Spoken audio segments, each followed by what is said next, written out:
84 लाख योनियों में 83,99,999 योनियां काटने के बाद ये 84 लाखवें नंबर की योनि मानव की मिलती है।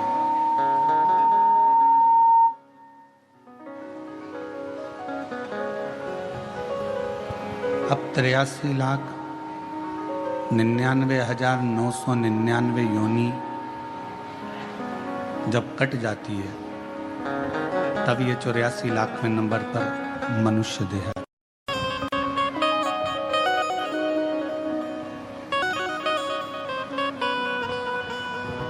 बीस लाख से तो ज्यादा योनियां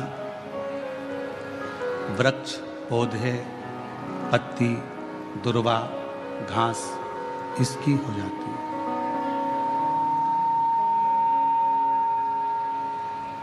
और इन सभी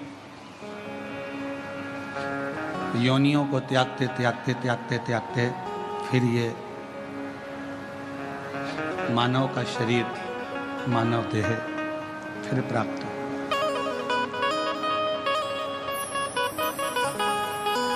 « 21,600 श्वास प्रतिदिन इस मनुष्य के शरीर से निकलती है प्रतिदिन। अब उस 21,600 श्वास में से कितनी श्वास आप परमात्मा को दे रहे हैं, कितनी श्वास आप अपने घर के लिए, परिवार के लिए, कुटुंब के लिए, कार्य के लिए रख रहे हैं। कथा के दूसरे दिन में कहा था कि 21,600 श्वास में से यदि मात्र 600 श्वास भी आपने भगवान देवाधिदेव महादेव को या अपने इष्ट को, अपने आराधना के केंद्र परमात्मा को, अपने ईश्वर को अगर दी है तो 21,000 श्वासें अपने आप पवित्र होती चली जाती है। अपने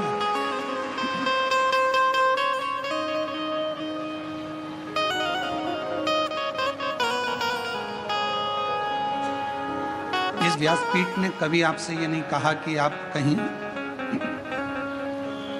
संत बन जाओ या साधु बन जाओ या सन्यासी बन जाओ या तपस्वी बन जाओ या किसी मंदिर में जाकर बैठ जाओ या किसी पवित्र नदी के तट पर जाकर बैठ जाओ। क्योंकि मेरे भगवान शंकर सारे आश्रमों में श्रेष्ठ आश्रम गृहस्थ आश्रम को मानते हैं।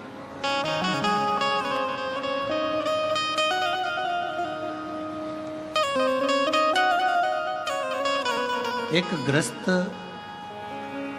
चलते फिरते भी अगर भगवान का नाम ले लेता है तो भी उसकी मुक्ति सरल हो जाती है।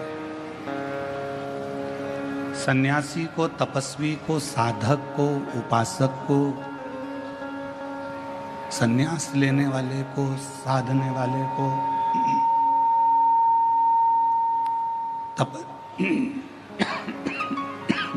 तपस्वी को, तप करने वाले को, साधना करने वाले को, उपासना करने वाले को, साधना करने वाले को, तपस्या करने वाले को तो बहुत तप करना पड़ता है। पर एक जो गृहस्थी है, चलते फिरते भगवत नाम का स्मरण करे और पार उतरते चले जाता है।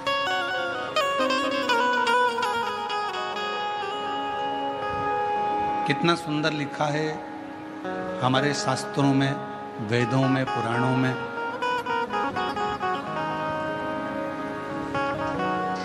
कि तीर्थ में जाकर बैठ गए तो मंत्र जाप ज्यादा करना पड़ेगा,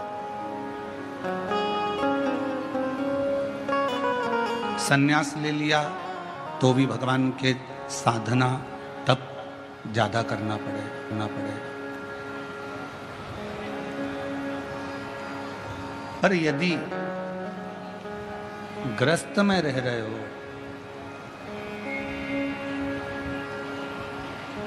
यदि ग्रस्त में रह रहे हो, घर में रह रहे हो, और गृहस्थ में रहते हुए, घर में रहते हुए आप ज़्यादा तो नहीं, थोड़ा बहुत भी अगर भगवान का नाम ले लेते हो तो भी आपको जीवन में कहीं भटकना नहीं पड़ेगा और कोई नरक भोगना नहीं पड़ेगा, परमात्मा की शरणागति प्राप्त होगी।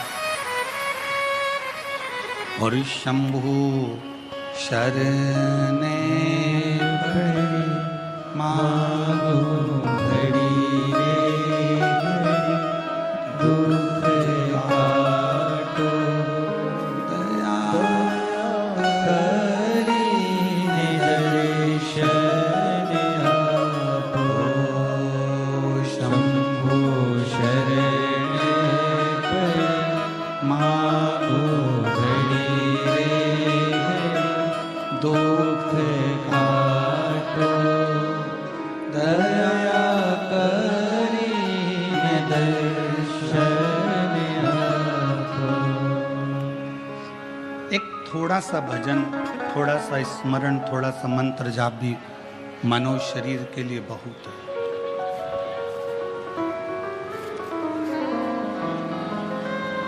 एक प्रसंग शिव महापुराण में आता है कि एक बार देवऋषि नारद को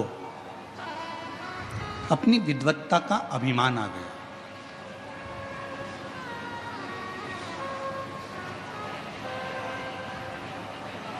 और जब देवऋषि नारद को अपनी विद्वत्ता का अहंकार आया, देवऋषि नारद ने भगवान नारायण से जाकर कहा कि जितना मैं भगवान का भजन करता हूं, इतना संसार में रहने वाला कोई व्यक्ति आपका भजन नहीं करता। जितना मैं मंत्र जाप करता हूं, उतना कोई मंत्र जाप नहीं करता। जितनी बार मैं आपका नाम लेता हूं, उतना नाम शायद कोई भी नहीं लेता। भगवान विष्णु ने कहा, हो सकता है कि आपका मंत्र जाप प्रबल हो, आप श्रेष्ठ हो, मना नहीं है।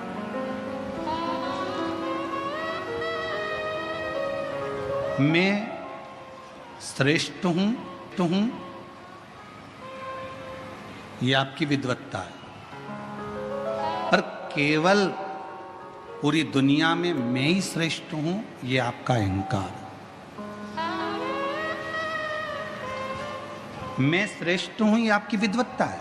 आप श्रेष्ठ हैं, आप अच्छा कार्य कर रहे हैं, बढ़कर काम कर रहे हैं, मेहनत कर रहे हैं, अपने कार्य को आपने चार चांद लगाया है, आपने मेहनत करी है, परिश्रम करा है, विश्वास करा है, तो आप श्रेष्ठ हैं।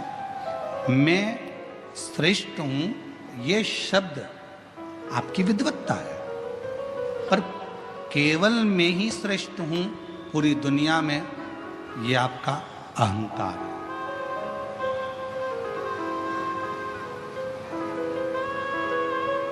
शिव महापुराण की कथा तो यहाँ तक कहती है, आप अगर भगवान की पूजन कर रहे हो, दान कर रहे हो, भजन कर रहे हो, स्मरण कर रहे हो, तो भी भगवान के सामने इतना जरूर कहना, प्रभु मेरे हाथों को ऐसा बनाकर रखना कि मैं ये दान, ये धर्म, ये पुण्य करता रहूं, और तेरे हाथ की छाया मेरे सिर पर ऐसी बनाकर रखना कि मेरा भंडार भरा रहेगा, तो मैं दोनों हाथों से ये लुटाता चलूं।